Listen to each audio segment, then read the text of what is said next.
प्रतिकात्मक नोटा दाखवत शिवसेना उद्धव बाळासाहेब ठाकरे पक्षाचं कोल्हापूर महानगरपालिकेसमोर आंदोलन.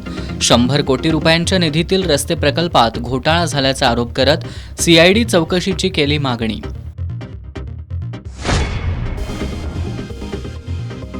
संशोधक विद्यार्थी आणि सारथी प्रशासनामधील चर्चा फिसकटली. फेलोशिपसाठी आंदोलन सुरूच ठेवण्याचा विद्यार्थ्यांचा निर्णय.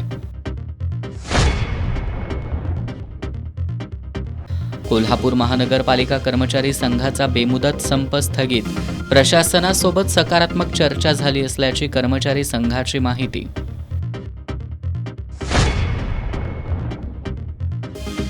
दहशतवादी हल्ल्यावेळी पहलगामपासून काही अंतरावर असलेल्या कळंब्यातील जाधव कुटुंबियांनी एस न्यूजला सांगितली आपबीती. दहशतवादी हल्ल्यानंतर काश्मीर सहलीची बुकिंग रद्द. आणि रंकाळा परिसरात प्रशांत कुंभार या तरुणाचा खून करणाऱ्या नरेंद्र साळोखे या संशयिताला 4 दिवसांची पोलीस कोठडी.